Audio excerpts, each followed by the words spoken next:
Nestled in amongst foreclosed businesses on Concession Street in Hamilton is one of the most elite martial arts schools in Ontario. First opened in 1973 by Jeff Joslin, his son Jeff went on to take over the gym after a successful career as one of Canada's most legendary professional mixed martial arts fighters. In its almost 50 years of business, Joslin's mixed martial arts has become renowned for turning out the highest caliber of fighters. He weighed in at 135.4 pounds. He comes to the cage representing Joslin's MMA. Why do I fight?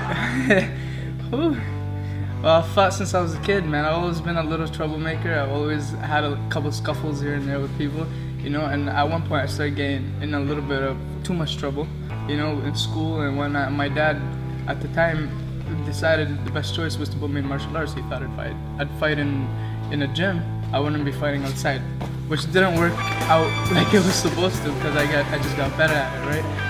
Fighting out of and representing Hamilton, Ontario, ladies and gentlemen, here is Amro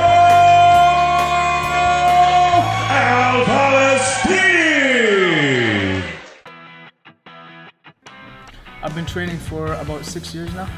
As soon as I started fighting and I started getting my butt kicked here in the gym by professionals, I started to realize that it's pointless outside, fighting outside. Prove yourself in the gym against trained professionals in a controlled environment.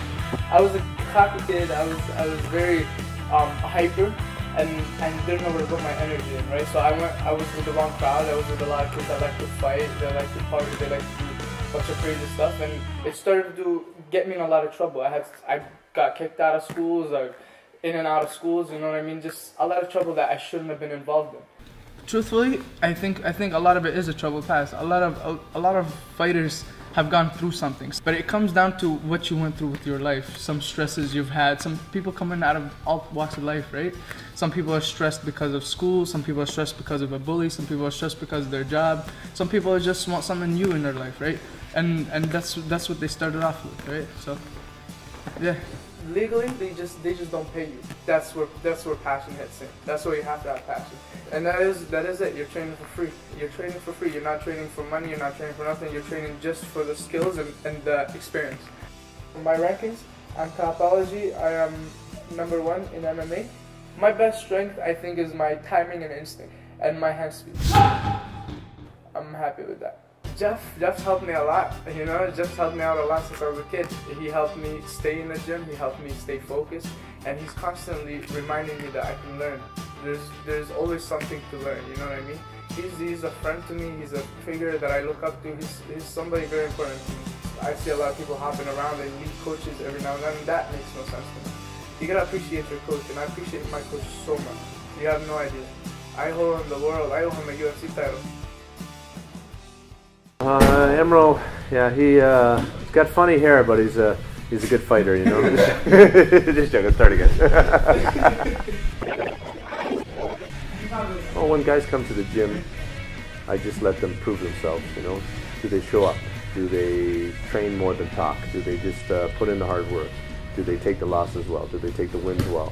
And Amro's a guy that just kept showing up over and over and over again, and then it started to catch my interest because, you know, he showed me his dedication. So there's a very a coach's relationship with a fighter depends on the fighter being very dedicated.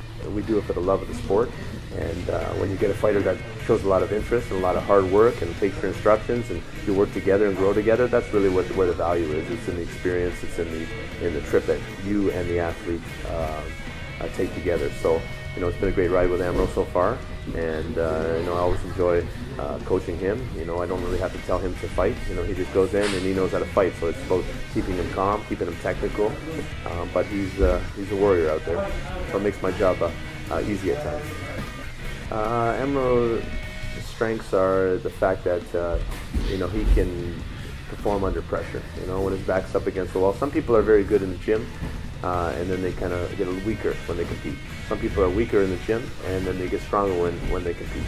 And Amro has a good combination of being strong in the gym, but even stronger in competition. Amro has a lot of belief in himself when he gets into the ring, and that's a good point. You know, if you don't believe in yourself, no one else will. So you have to believe you can win. You got to see that, envision that championship match and that victory or that belt or you being in the UFC, whatever it is. You really have to envision that, and I think Amro has that. He sees where he wants to be, and you know, I think it's just a matter of time and hard work, and he knows he'll get to whatever goal he sets for himself. So my opponent in this upcoming fight, I'm gonna tell you a secret. He's not at the caliber. He's gonna get his ass whooped. You know, I fought better. I fought the best ever since I was 16. You know, so it is what it is. Abu Farha's bold confidence was not displaced. His victory in this fight would earn him his 4th championship amateur kickboxing belt, which would likely be his last before he turns to the professional stage. Amro's last fight was an exciting fight. It was short and sweet. Both the fighters very skilled, and they got to it right away. So a lot of aggression, a lot of technique in the beginning, and unfortunately Amro caught a headbutt early on in the fight and had his eyebrow cut. So after that he seemed to really turn up the intensity because he had envisioned the referee maybe stopping the fight because of blood. So didn't want to lose that way or put it to a no contest or whatever they do in that case. So he turned up the aggression, and then he kind of settled things down, and the opponent started to become aggressive, and Amro caught him with a head kick that scored him the win.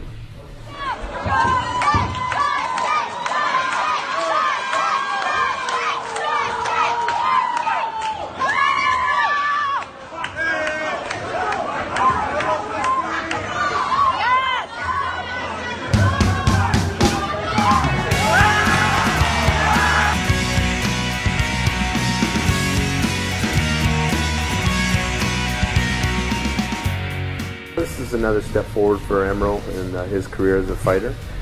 He's won another belt. It's always good to win more belts and get recognition in terms of building fan support. So he's an exciting fighter. So there's a lot of people that want to see him fight. The more he continues to do that in exciting fashion, win fights, I think he's going to keep climbing the ranks, whether it be kickboxing or for MMA, and ultimately make it him accomplish his goal in fighting in the UFC and some of the big shows around the world.